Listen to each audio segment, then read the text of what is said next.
નમસ્તે મિત્રો, સ્વાગત છે તમારું મારા આજના નવા વિડીયોમાં। મિત્રો, આજે આપણે બનાવીશું અલીગઢના ફેમસ આલુ બરુલા।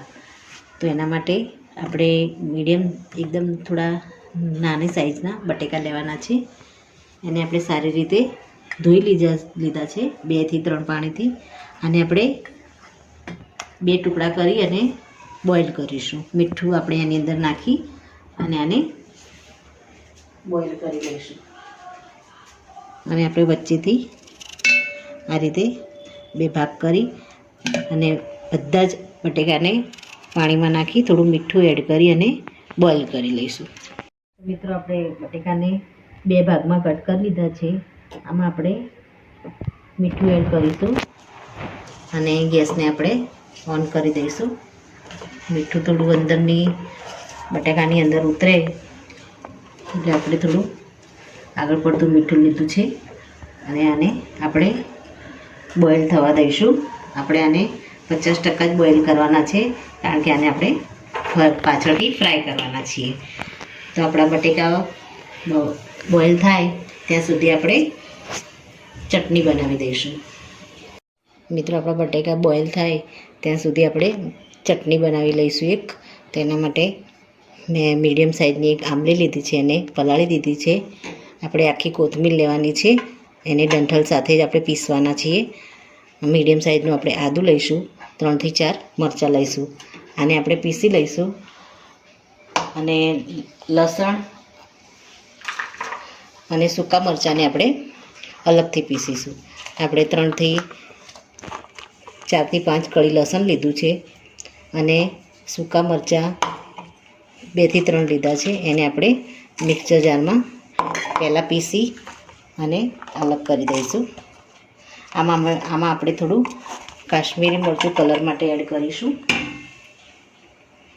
આમાં થોડું સંચર મીઠું એડ કરીશું। આગળ લીલી ચટણી બનાવી એની અંદર પણ આપણે એડ કરીશું। આમાં આપણે કાશ્મીરી મરચું એડ કરીશું કલર માટે, અને આપણે થોડું પાણી એડ કરી અને આપણે આ ચટણીને પીસી લઈશું। કલર માટે આપણે બીજો કોઈ કલર ઉપયોગ નથી કરવાનો। કાશ્મીરી લાલ મરચું જે કલર માટે આવે છે એનો જ આપણે આમાં ઉપયોગ કરીશું, અને એનાથી જ આપણા આલુ બરુલામાં સારો એવો કલર આવી જશે। તો મિત્રો, આમાં આપણે પાણી થોડું એડ કરી અને પીસી લઈએ। તો મિત્રો, આપણે કલર માટે આપણે કાશ્મીરી લાલ મરચું એડ કરી દીધું છે। આમાં આપણે થોડા આખા ધાણા પણ એડ કરી દઈશું અને 1 ચમચી જેટલું જીરું એડ કરી દઈશું। હવે આને આપણે પીસી લઈશું। ચટણી પીસાઈ ગઈ છે। હવે આમાં જ આપણે કોથમીરની ચટણી પણ પીસી લઈશું। થઈ ગઈ છે, આને આપણે અલગ વાટકીમાં કાઢી લઈશું અને આ જ જારમાં આપણે લીલા ધાણાવાળી આપણે પેસ્ટ તૈયાર કરી દઈશું। લીલા ધાણા, આદું અને લીલા મરચાં નાખી અને આની અંદર આપણે બીજી પેસ્ટ તૈયાર કરી દઈશું। મિત્રો, આમાં જ આપણે બીજી એક ગ્રીન ચટણી તૈયાર કરીએ છીએ।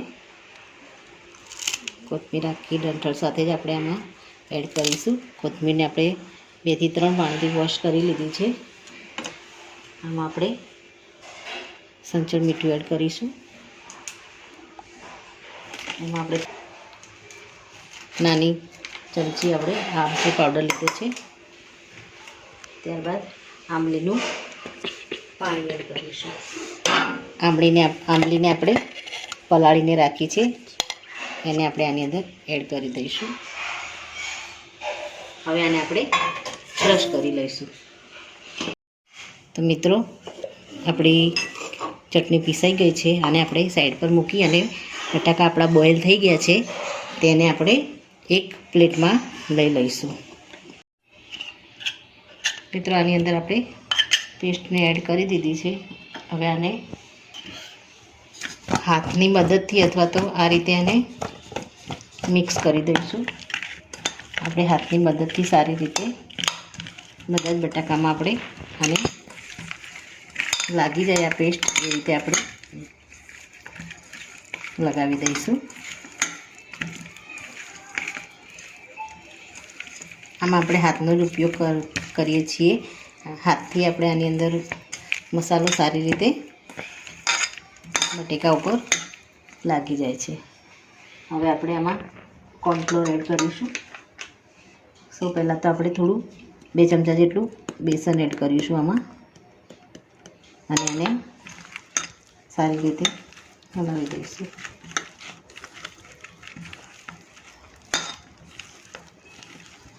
આપણે બટેકાને બોઇલ કરેલા છે, એની છાલ આપણે નીકાળી નથી. તમે આની છાલ તમારે નીકાળવી હોય તો તમે આને નીકાળી શકો છો. છાલ સાથે જ એકદમ ક્રિસ્પી ફ્રાય થઈ જાય છે. મિત્રો આમાં બેસન એડ કરી દીધું છે. હવે આપણે કોર્નફ્લોર એડ કરીશું, જેનાથી ઉપરનું લેયર એકદમ સરસ ક્રિસ્પી થઈ જાય.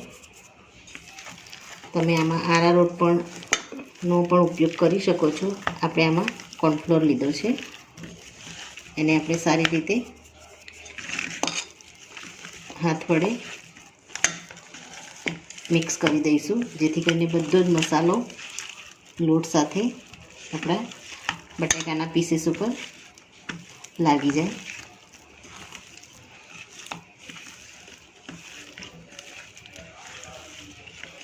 થોડો આપણે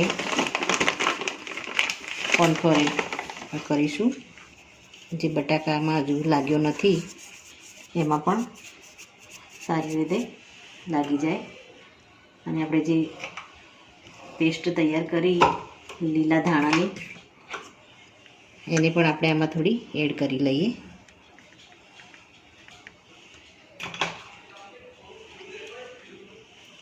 હવે આને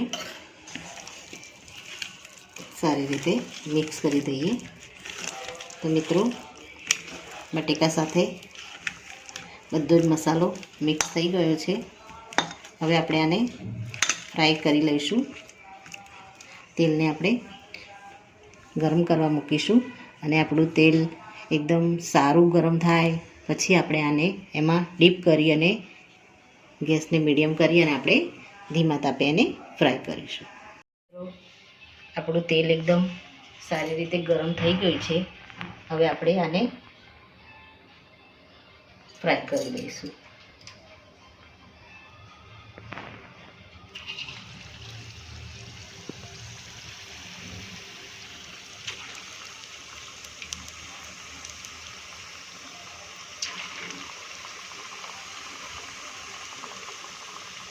થોડા થોડા આમાં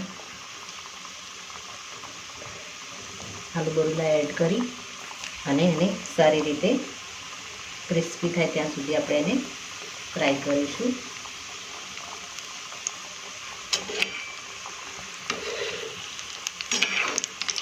આપણે બોઇલ કરેલા જ છે એટલે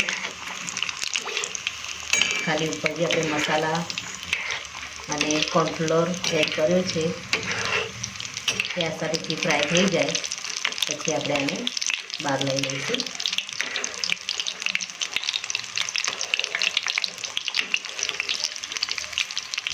થોડા નીચેથી ફ્રાય થાય એટલે આપણે એને પલટાવી દઈશું.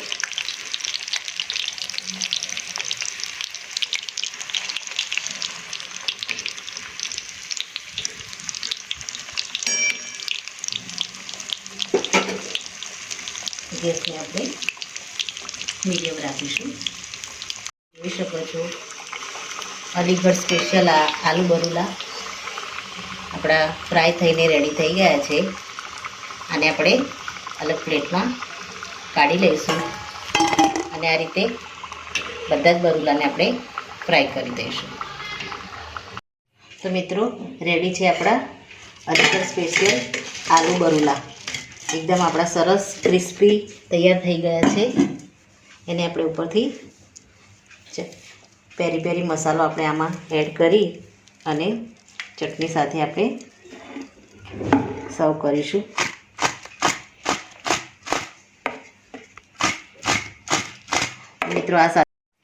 મિત્રો રેડી છે આપણા અલીગઢ સ્પેશિયલ આલુ બરુલા. તો મિત્રો આ સાથે મારો આ વિડીયો અહીંયા પૂરો થાય છે.